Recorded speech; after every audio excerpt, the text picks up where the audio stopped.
as promessas de Deus, elas são sim e amém. Elas não falham. Deus sempre as cumpre. Olha o que diz Josué 23, versículo 14. Agora estou prestes a ir pelo caminho de toda a terra. Aqui é Josué se despedindo do povo.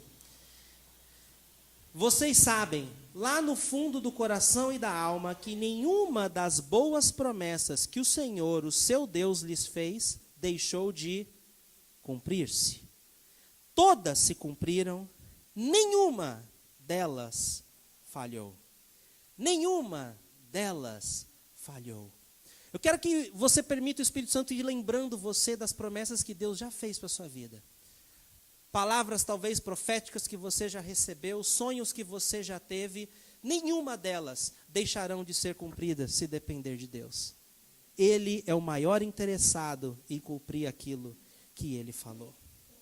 O homem, ele até pode falhar, mas Deus nunca falha. Tem um aplicativo da Bíblia, você que é pai, é muito legal você baixar, que é a Bíblia para criança. É muito legal.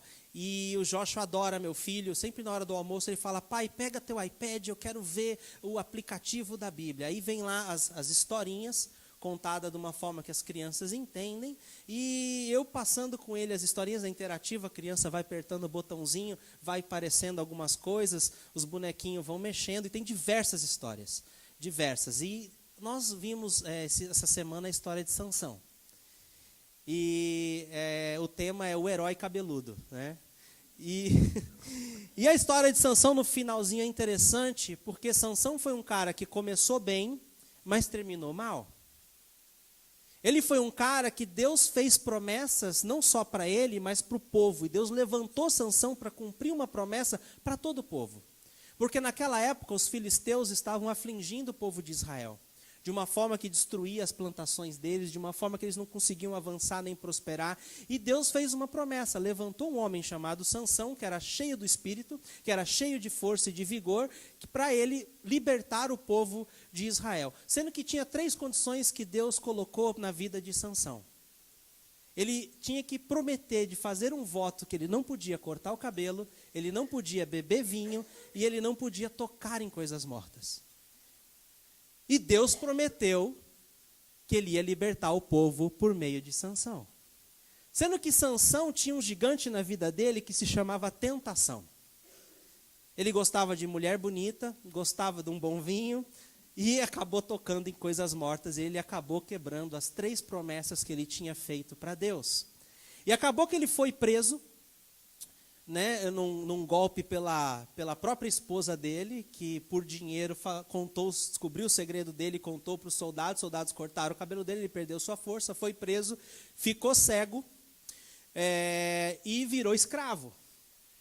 Então não era o fim que Deus tinha para a vida dele, mas Deus tinha feito uma promessa para o povo.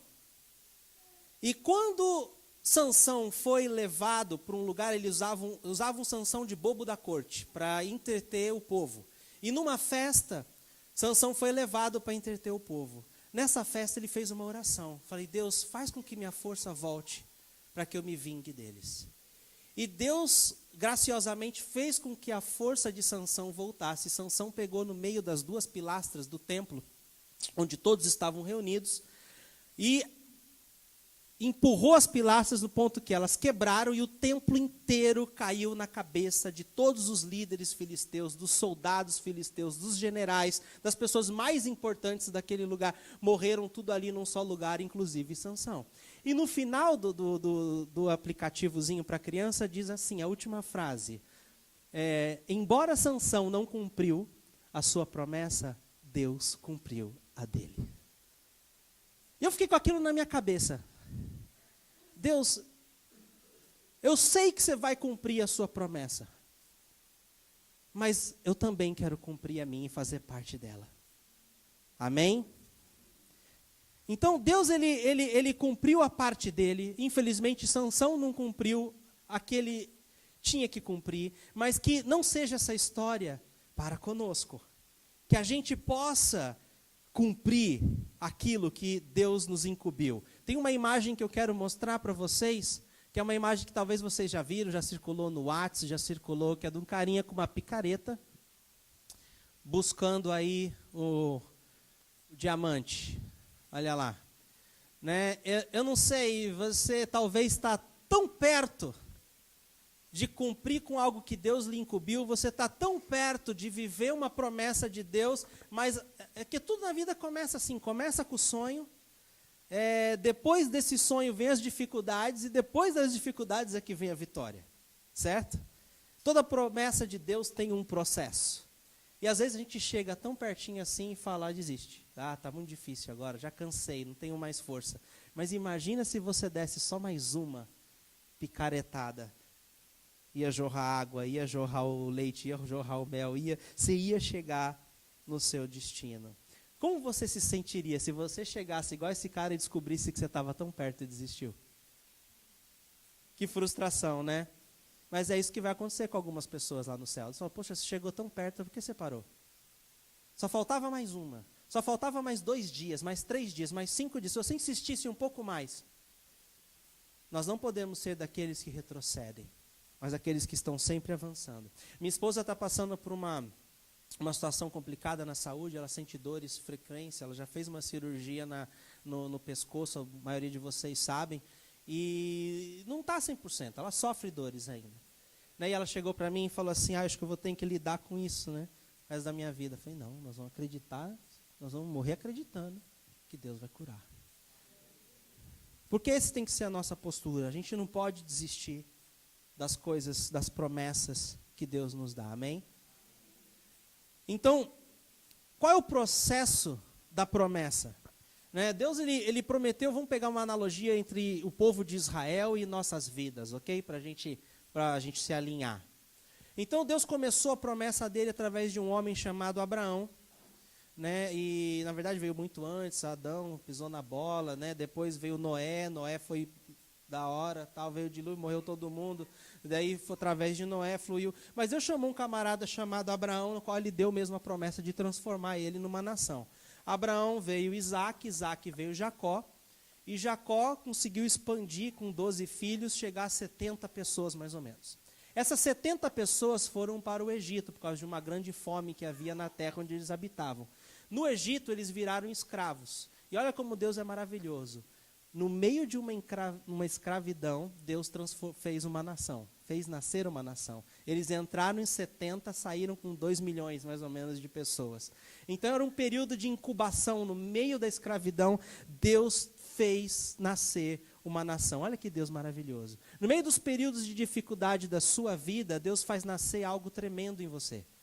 É isso que você tem, por isso que a gente precisa perseverar, por isso que a gente precisa seguir em frente, porque no meio das dificuldades, Deus está trabalhando e gerando coisas dentro de você que Ele vai usar mais para frente.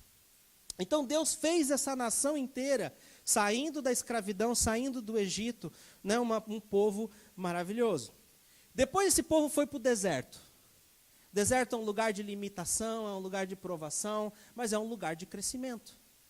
E acabou o deserto, veio a travessia do Jordão. Quando eles atravessaram o Jordão, eles chegaram na terra prometida. Foram vários desafios, vários gigantes que o povo passou, e no meio do caminho muita transformação rolou. Mas Deus cumpriu o que Ele prometeu. Eu estava vendo uma reportagem recentemente na Record, se eu não me engano, e eles estavam mostrando Israel nos dias de hoje. E Deus falava, vou te dar uma terra para o povo que mana leite e mel, que é uma terra rica, abençoada, próspera. E eles foram na feira, os repórteres da Record foram na feira e mostraram as frutas. Meu, é lindo o negócio. Tu olhava aqui, comparava com a feira que eu vou aqui na Pedro Lessa, eu falava, meu Deus, cadê essas frutas que não tem aqui? Nossa, olha que lindo isso. E eles provaram as frutas e falaram, nossa, como isso é doce, como isso é gostoso. Né? E Deus até hoje continua cumprindo aquilo que Ele prometeu. A terra continua manando leite, continua manando mel. Como Deus é maravilhoso, não é? Mas antes do povo chegar nessa terra, né, eles passaram, né, nasceu no Egito. O Egito significa um local que, na verdade, você não tem como sair de lá por si só. É Deus que opera isso na tua vida. E Deus operou na vida de Israel com vários milagres, com braço forte. Vocês viram o filme 10 Mandamentos, vocês viram quantos milagres Deus fez para poder tirar o povo de lá das mãos de Faraó. Porque o povo por si só jamais poderiam se rebelar e se libertar do Faraó com a própria força. Mas Deus interviu. E Deus faz isso. Na nossa natureza pecaminosa, o que nós falamos aqui na ceia, é impossível você se libertar do pecado com as próprias forças. É impossível você alcançar a salvação sozinho. Você precisa de Jesus, amém? E glória a Deus por isso. Porque a gente ia ficar tentando e morrer na praia. Então, Deus é por nós. E a gente consegue sair do Egito dessa forma, que significa lugar de limitação. A gente consegue sair e passar para o próximo processo. E não existe terra prometida sem passar por um período também de deserto, que foi lá que o povo aprendeu a conhecer o Deus da promessa. Não adianta nada, não tem como você pular do Egito para a terra prometida sem conhecer o Deus. Porque quando você chegar lá no bem bom, o que acontece? Você esquece quem te tirou do Egito. O ser humano pensa assim. Se as coisas acontecem muito fácil, você não dá valor. Eu tenho alguns amigos que, conhecidos, né, não são muito próximos, mas pessoas que fizeram faculdade comigo, que herdaram grande fortuna de pais, né, de avós, e eu vejo quão irresponsável eles eram. A gente perdeu o contato, mas na época de faculdade eles eram extremamente irresponsáveis com aquilo que eles herdaram das suas famílias. Né, e alguns eu fiquei sabendo recentemente que até faliram as empresas que herdaram. O cara herdou empresas com diversos funcionários e porque não deu valor, não pagou o preço para construir aquilo, não entendia o sacrifício que foi, né, que o avô fez ou que o bisavô fez para construir aquilo, acabou perdendo, falindo a empresa. Então, esse é um fato do ser humano, e é importante a gente passar por um período de dificuldade, onde a gente aprende a reconhecer Deus nos mínimos detalhes, e a dar valor, e a ser grato pelo que Deus tem feito nas nossas vidas, amém? Josué 1, volta algumas páginas da sua Bíblia, e olha o que Deus fala para Josué. Josué 1, versículo 1, diz assim: depois da morte de Moisés, servo do Senhor, disse o Senhor a Josué, filho de Num, auxiliar de Moisés, meu servo Moisés está morto. Agora, pois, você e todo esse povo preparem-se para atravessar o rio Jordão e entrar na terra que eu estou para dar aos israelitas. Como prometi a Moisés, todo lugar onde puserem os pés, eu darei a vocês. E aí ele continua falando aqui sobre o território, até onde ia ser a conquista, e no 5 ele fala assim: ninguém conseguirá resistir a você todos os dias da sua vida, ou seja, você vai ser vitorioso todos os dias da sua vida. Assim como estive com Moisés, estarei com você. Nunca o deixarei e nunca o abandonarei. Gozado, eu já vi isso em outro lugar. Quem também falou isso? Lá no Novo Testamento. Estarei com você, nunca o deixarei e nunca abandonarei. Hã? Jesus, uma de suas últimas palavras, antes de ele subir para o céu, ele falou para os seus discípulos: por onde vocês estiverem, eu estarei com vocês. Vão e façam discípulos de todas as nações, né? Eu estarei com vocês até o fim dos tempos. Né? Então Deus fez essa promessa para Josué e Jesus fez uma promessa também para mim e para você. Se você é discípulo, essa promessa é sua. Então, aí ele vira no 6 e fala assim: seja forte e corajoso.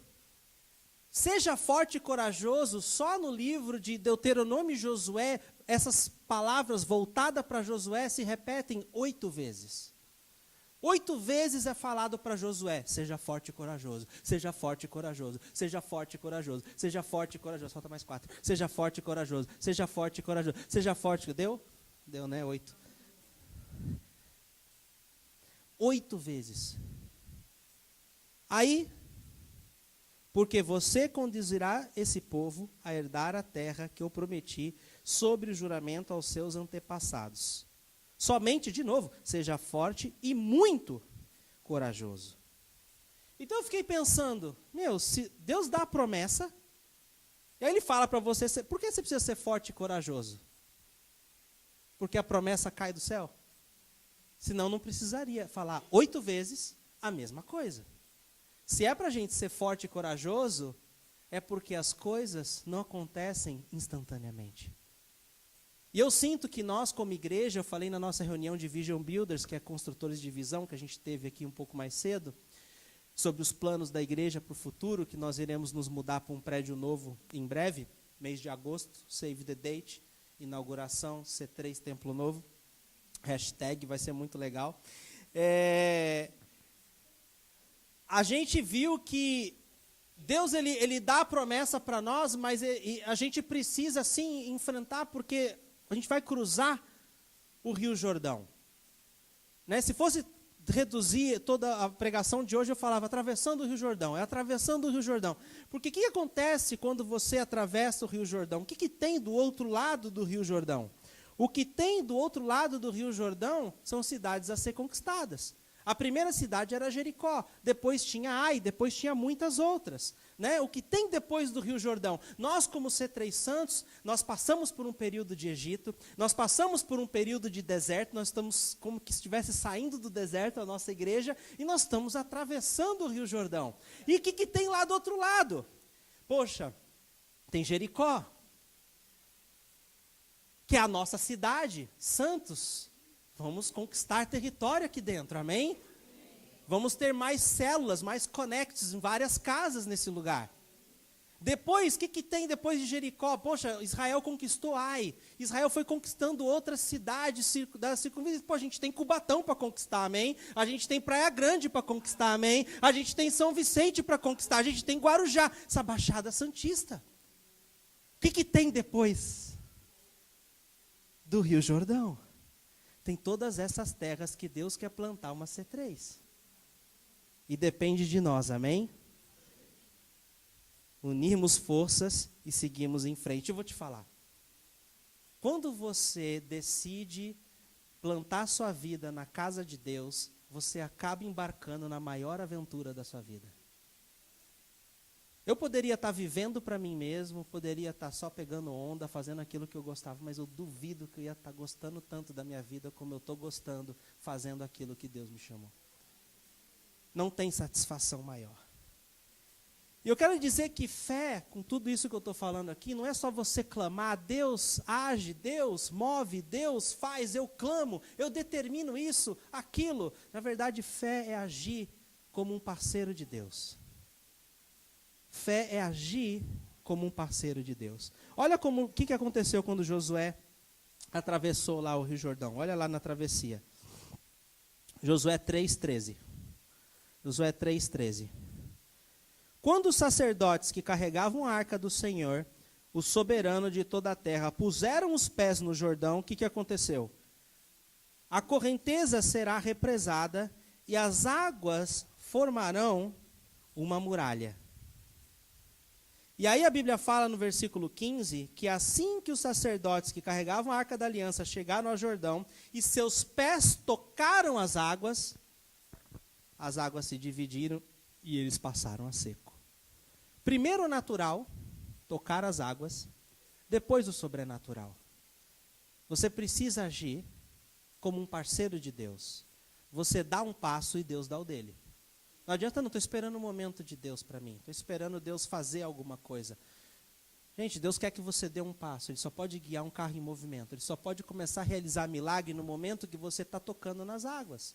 Você que está esperando o momento certo, ideal, para fazer alguma coisa para Deus, quero dizer que o momento é agora. Quando você começa a se mover, Deus começa a abrir as portas, amém? Talvez Ele feche algumas que você está meio enganado sobre, mas é para te direcionar para a porta correta, amém? Então eu acredito muito nisso. Então, se Deus não agisse dessa forma conosco, Ele faria tudo e nós não faríamos nada. Mas Ele deseja que a gente seja parceiro dEle. Ele prometeu a terra para o povo, mas o povo teve que empunhar a espada, o povo teve que treinar, o povo teve que ter fé e ação e teve que entrar em cena. Acho que teve uma cena, eu não vi essa cena, mas não sei, alguém aqui está assistindo a novela dos 10 Mandamentos da Record. Teve uma cena que Josué estava enfrentando uns gigantes com o rei Og e vieram anjos do céu para ajudar na batalha.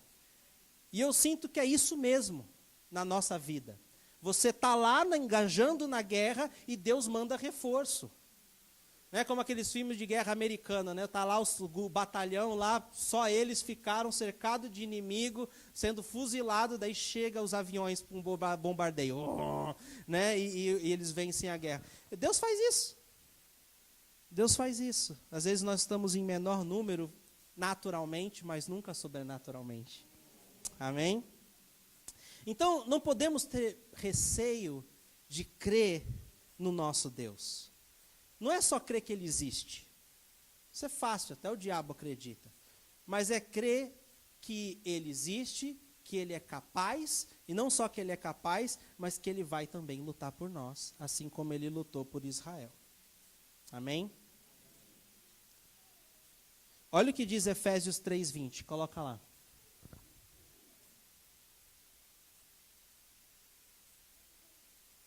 Aquele que é capaz de fazer infinitamente mais de tudo que pedimos, pensamos, de acordo com o seu poder que atua. Então ele faz mais do que você pede, mais do que você pensa, mas como? Com o poder que atua em quem? Então é você e ele, não é ele sozinho, você vai lá e só curte. É você e ele junto, no dia a dia, chegando, vencendo, conquistando. Amém? E nessa novela teve uma questão muito interessante que Moisés chamou Josué.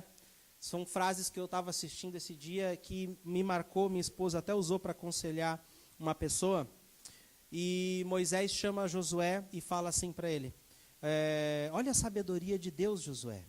O povo precisou passar 40 anos no deserto. E a geração toda que tinha saído do Egito, que tinha nascido escrava, tiveram que morrer. Porque um povo com mentalidade de escravo não pode tomar posse da terra. Precisavam nascer homens livres para se verem como Deus os vê e tomarem posse da terra vencendo os seus inimigos. Pois a geração que saiu do Egito seria massacrada na guerra, pois temeriam cada obstáculo. Eu fiquei com essa frase, era necessário nascer homens livres que se viam como Deus os vê. A gente estava vendo um filme ontem, eu e minha esposa, que chama, como é o nome mesmo? Ressurreição, né? Que era um soldado romano que foi incumbido por Pilatos para achar o corpo de Jesus. Ele tinha que achar, porque o imperador de Roma estava voltando e ele entrava na casa dos discípulos, interrogava os discípulos e tinha que ir atrás de respostas, e ele acaba conhecendo Jesus depois que Jesus ressuscitou e se torna um cristão. Muito louco o filme, acabei contando a história, foi mal. Os spoilers, né? Foi mal, não era a minha intenção, escapou. Mas o que eu achei de legal nesse filme, onde que eu estava mesmo? Acabei me preocupando, que eu já contei o filme para vocês, falei que eu não estou me sentindo mal agora, né? Até eu perdi o fio da meada. Eu não gosto que fazem isso comigo, né? Então, né? Mas o que aconteceu de interessante nesse filme é que esse homem, ele estava buscando pessoas e ele ameaçava essas pessoas. Né? Ele falava, eu posso te matar agora, eu posso crucificar você agora. E ele estava lá entrevistando uma mulher, acho que era a Maria Madalena, e ela falou, você pode ser presa se você não me falar a verdade. Se eu não me contar onde os discípulos estão escondidos. Ela falou, eu já sou livre. Faz o que você quiser, eu já sou livre. E Maria Madalena era uma prostituta, né? No filme eles falam, quem aqui, ele pergunta para os soldados, quem conhece Maria Madalena? Todos os soldados levantam a mão, todo o batalhão, né? Todo mundo já conheceu ela. Mas ela foi transformada por Jesus. Amém? né? Eu já sou livre. Olha que linda essa frase, né? Pode fazer, eu já sou livre, meu espírito já está livre, eu já sou liberto. Essa tem que ser a nossa postura, se você quiser tomar posse das promessas que Deus tem para a tua vida. Porque uma mentalidade de escravo não vai conseguir vencer os obstáculos para chegar na promessa. E se você até chegar na sua promessa com esforço, mas ainda com uma mentalidade errada, você não consegue se sustentar na promessa. Porque muita gente chega no topo, não chega? Mas não se mantém no topo. E nós vamos chegar lá agora com essa analogia que eu vou fazer para vocês. O objetivo principal das promessas de Deus na tua vida não é para te dar uma vida boa, não é para que você, né, chegue e tenha um bem bom. Óbvio que isso vai ser tipo uma consequência. O objetivo principal da promessa de Deus para nós é transformar nossas vidas. E Ele faz isso no processo, até você chegar lá. E Ele nos edifica ao longo do caminho. Nós vimos a história de José. José ele teve um sonho de Deus e demorou 14 anos de aflição e dificuldade até ele ser transformado o suficiente para poder viver essa promessa. Porque quando ele chegou no sucesso, ele pôde sustentar o sucesso. Não subiu para a cabeça. O coração dele cresceu. Ele teve o coração do tamanho do sucesso que ele poderia chegar. Então, a mesma coisa aconteceu com Davi. Davi foi ungido rei adolescente. Ele esperou 15 anos, foi no processo, Deus moldando o caráter dele, de inúmeras dificuldades, inúmeros desafios, o rei Saul perseguindo ele, traições, enfim. E ele passou por poucas e boas. E aí, aos 40 anos de idade, ele é ungido rei. Sei lá se foi 40 ou mais, quase 40 mais ou menos, ele foi ungido rei. Mas ele demorou uns 15 anos mais ou menos aí, nesse processo para se tornar rei. E depois ele reinou por 40 anos. Então, o tempo de sucesso vai ser sempre maior que o tempo de processo. Se você deixar Deus te moldar no tempo de processo, você, quando chegar na terra prometida, você vai ver que você vai ter vida longa e vai conseguir ter longevidade. Amém? Agora, um dos pré-requisitos para você viver a promessa de Deus é passar por uma transformação genuína de se tornar nova criatura. Né? Eu vou mostrar uma imagem para vocês. Põe aí aquela imagem daqueles dois animais simpáticos aí, por favor. O que vocês estão vendo ali? Quais animais vocês estão vendo ali? Uma girafa e uma tartaruga. Eu vou dizer que quando você conhece Jesus, você está nesse estágio aqui, ó. Deus, ele é poderoso. Ele não transforma água em vinho? Ele transforma a tartaruga em girafa. Amém? Então, vocês vão entender essa analogia. Essa analogia eu aprendi assistindo um programa da Oprah Winfrey, num show dela, que foi um bispo muito famoso nos Estados Unidos, que ele falou um pouquinho da analogia. Eu gostei, anotei várias coisas quando eu estava vendo, e aí eu falei, nossa, hoje se encaixa com essa pregação aqui. Aí eu fui lá, capturei minhas anotações de muito tempo atrás, e aqui está. Vamos falar um pouquinho sobre a tartaruga e a girafa. Coloca outra imagem da girafa, por favor. A girafa, alguns fatos sobre ela tem só de pescoço 2 metros, chega a 2 metros e 70 centímetros. Só de pescoço. A girafa chega a 4 metros, né, e 80. Olha, quase 5 metros de altura, né? E sabe quantos quilômetros por hora ela corre? A gente pensa que ela é devagar, né, por ser grande. Ela corre 64 quilômetros por hora. É muito rápido. Quando você compara a girafa com a tartaruga, a diferença é gritante, não é? E eu digo que é a diferença exatamente que Deus quer fazer de nós quando Ele diz que nos transforma numa nova criação. Então, você vai ver que a girafa e a tartaruga, elas podem ocupar o mesmo espaço. Mas elas se alimentam conforme a visão que elas têm. A tartaruga, ela só enxerga o nível da grama. Então ela se alimenta dali onde ela enxerga. Mas olha onde a girafa se alimenta. Ela se alimenta dos lugares altos, dos melhores frutos da árvore. Então ela lá em cima, por causa do seu pescoço grande, ela consegue se alimentar dos melhores frutos e ela consegue ter uma visão muito mais ampla, enxergar muito mais além do que uma tartaruga. Então, uma coisa que Deus quer fazer conosco é nos transformar em girafa, porque Deus deseja que a gente enxergue mais. Deus deseja que a gente coma dos melhores frutos. Põe naquela outra foto com a tartaruga. Isso é uma coisa que a girafa não pode fazer. Baixar a cabeça. Essa girafa aí, depois dessa foto, deve ter desmaiado. Porque quando a girafa se abaixa, o sangue para de circular na cabeça dela, falta oxigênio no cérebro e ela desmaia. Porque a girafa foi feita para andar de pescoço erguido, cabeça erguida. Não é assim com os filhos de Deus? Nós não fomos feitos para andar de... Não interessa a tribulação que a gente está passando. Os filhos de Deus não podem andar encurvado. Nós temos que andar com a cabeça erguida, porque da onde vem o nosso socorro? Vem do alto, não vem de baixo. Por isso que nós andamos assim. Da onde vem o nosso socorro?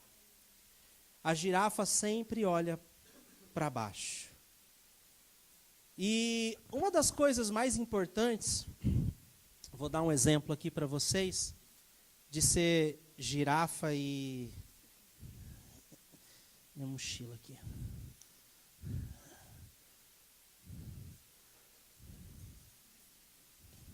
Tem um pirulito aí. Obrigado. Uma das diferenças, né, grandes da girafa para a tartaruga é que fica muito difícil a comunicação, o entendimento. Né? Uma girafa, se você tem um chamado para ser uma girafa, que eu creio que todos nós temos, a gente não deve buscar conselho das tartarugas. Porque as tartarugas não vão ter sabedoria suficiente, não vão ter um coração do tamanho suficiente para poder nos orientar. Nós sim podemos ajudar quem ainda é uma tartaruga, quem já é uma girafa, a poder chegar do teu nível, mas você não pode descer no nível dela. Então, o que sustenta a girafa, o pescoço dela, a cabeça dela, é o coração dela. E tem uma diferença muito grande do coração da girafa para o coração da tartaruga. Então, se você é uma girafa, põe lá de novo na outra foto, por favor.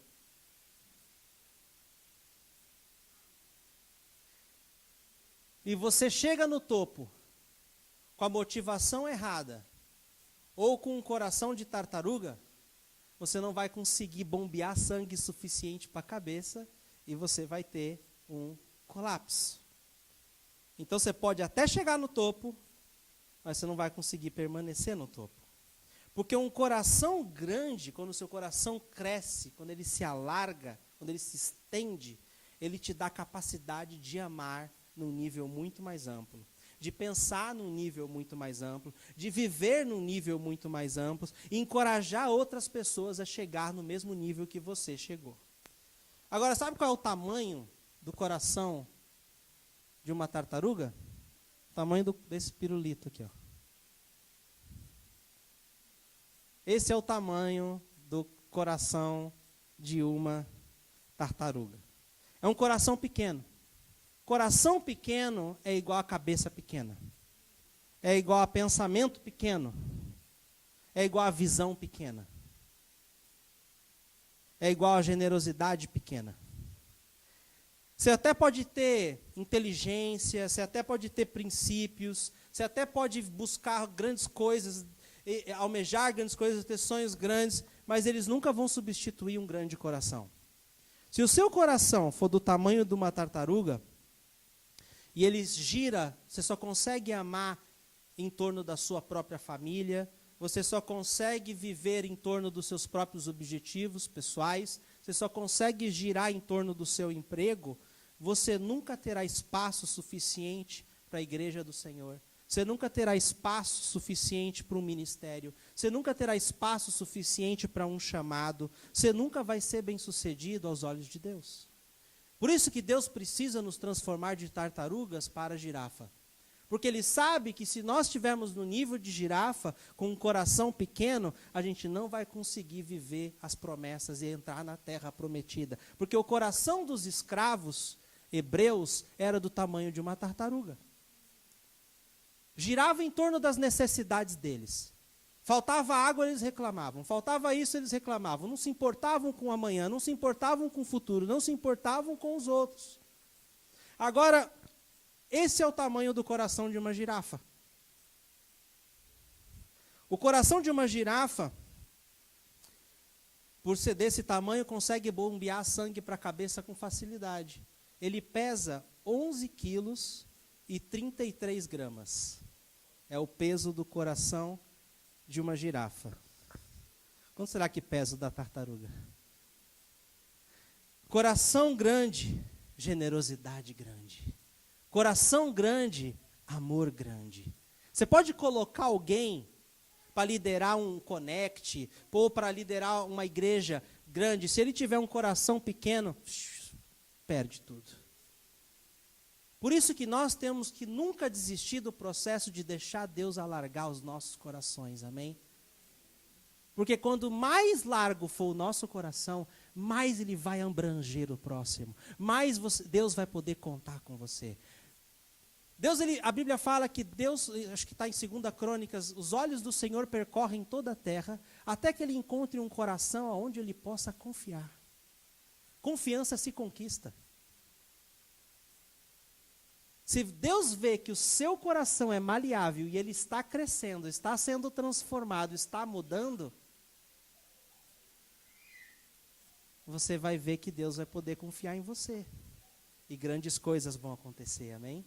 Deus não tem coisas pequenas. Começa pequeno. Mas se a gente for fiel e não desprezar os pequenos começos, vai sempre nos levar a coisas grandes, amém? A tartaruga, ela ora de um jeito bem diferente da girafa. A oração da tartaruga é bem assim: Deus, olha para mim. Deus, abençoa o que eu quero e o que eu estou fazendo. Já a girafa ora bem diferente. A girafa fala: Deus, me ajuda a fazer o que você quer abençoar. Diferente, né? Me ajuda. Rafa, me ajuda a fazer o que você quer abençoar. Deus, ele está prestes a fazer coisas incríveis no nosso meio. O pastor Rick Warren, de uma igreja, que escreveu aquele livro, Uma Igreja com Propósito, ele fez algo muito interessante. Ele falou algo muito interessante. Ele disse que ele ora todos os dias assim: Deus, ele tem um coração de girafa, esse homem. Ele diz assim: Deus, eu sei que o Senhor vai fazer coisas incríveis hoje ao redor do mundo. Eu lhe peço pelo privilégio de fazer parte de algumas delas. Isso é uma oração de girafa. Deus está prestes a fazer grandes coisas na nossa igreja. Nós estamos indo para um novo local, teremos novas oportunidades. E Deus quer que todos nós façamos parte disso. Ao invés de orar, Deus abençoe isso que eu quero, que eu estou fazendo, vamos nos colocar debaixo da onde Deus já está abençoando. Você vai ver que a bênção vai respingar em você, e você vai acabar conquistando aquilo que o seu coração deseja. Deus é maravilhoso. Pedir para você fechar o seu olho só um minutinho, seus olhos um minutinho. Qual é o tamanho do seu coração? Será que ele está alinhado com o tamanho do chamado que Deus tem para você?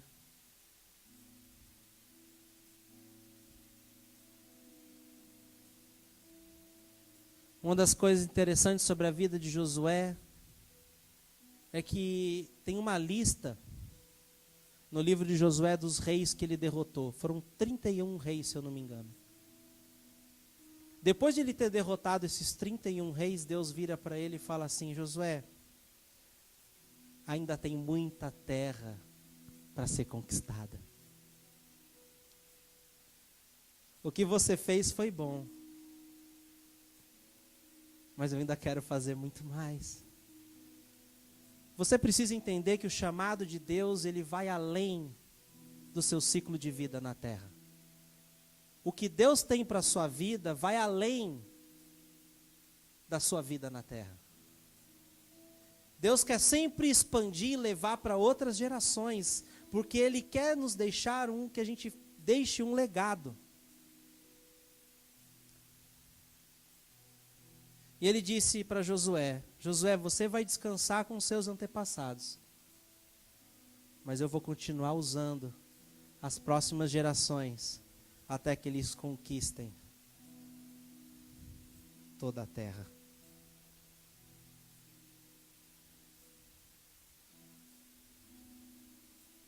Nosso propósito é muito maior do que nós, e excede o nosso tempo de existência nessa terra. Existe algo mais nobre do que isso? Existe algo mais nobre do que o que Deus tem para você? Tem uma diferença entre o que Deus tem para você e o que você quer de Deus. Quando você aprende a deixar de lado um pouco aquilo que você quer de Deus e abraçar aquilo que Ele tem para você, você vai ver que ao longo do tempo tudo que você queria acaba acontecendo como um efeito paralelo, efeito colateral. Minha mãe dizia algo para mim: filho, se você não estiver disposto para morrer por uma causa, não vale a pena viver por ela.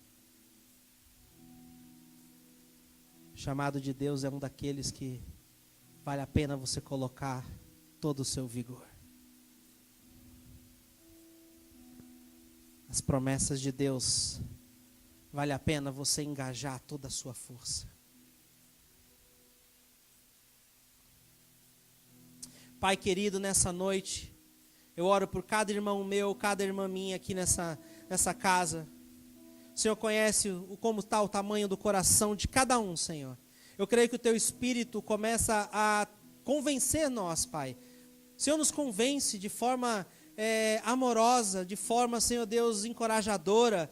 A Tua palavra não vem para nos colocar para baixo, mas para causar algo em nós que faça com que a gente avance, com que a gente mude, com que a gente seja transformado. Se alguém aqui tem um coração que só é voltado para si próprio, só é voltado para as coisas que estão à sua volta, Pai, expande em nome de Jesus, porque só um coração grande vai fazer com que a gente sonhe grande, vai fazer com que a gente viva aquilo que o Senhor tem para nossas vidas. Amplia o coração dessa igreja, amplia o coração de cada um aqui, Pai, porque nós queremos viver os Teus sonhos, viver os Teus planos, ó Pai amado, nessa terra. Em nome do Senhor Jesus Cristo, nos dá um campo de visão maior, Senhor, e nós possamos nos alimentar dos melhores frutos, como as girafas se alimentam, ó Pai amado. Em nome do Senhor, Pai, que nós não venhamos a nos curvar diante das situações difíceis, ó Deus, porque nosso coração é grande, está bombeando sangue para a nossa cabeça. Nós não queremos desmaiar, nós queremos continuar olhando para o alto, onde vem o nosso socorro. Em nome do Senhor Jesus Cristo, Deus, aleluia. Ser com cada um aqui nessa noite.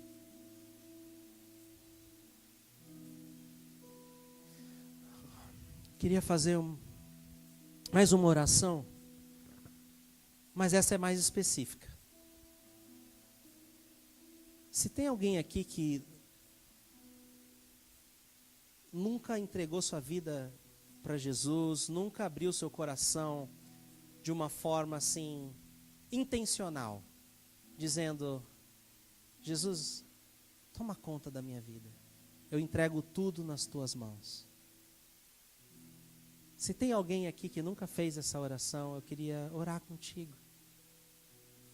E eu vou pedir dentro de uns instantes para você levantar a sua mão, se você se enquadra nesse cenário, ou se talvez você já entregou sua vida para Jesus um momento atrás, alguns anos atrás, já andou com ele, mas por algum motivo, talvez ofensa, você saiu do caminho, saiu da rota, e você ouve o Espírito de Deus falando: filho, volte para o centro do meu caminho, eu não desisti de você. Se você se sente assim, eu também gostaria de orar por você, e vou pedir para você levantar a sua mão. Enquanto estão todos os olhos fechados, cabeças curvadas, é você e Deus. Há alguém aqui que se enquadra nesses dois cenários? Amém, já vi sua mão, pode abaixar. Mais alguém? Amém, já vi sua mão, pode abaixar. Mais alguém? Nós já estamos encerrando esse culto, mas eu não queria terminar sem te dar essa oportunidade. O Espírito de Deus, ele bate na porta do nosso coração. Ele é um cavalheiro, ele não invade. Ele te chama pelo nome. Eu te garanto que você vai embarcar na maior aventura da sua vida. Mais alguém nessa noite gostaria de fazer essa oração comigo? Todas as semanas pessoas têm feito essas orações na nossa igreja. É maravilhoso. Todo mundo pode olhar para cá, por favor? Nós vamos nos colocar de pé. E você que levantou a mão, eu vou pedir para você fazer essa oração com todo o seu coração, ok? Aí do seu lugar mesmo.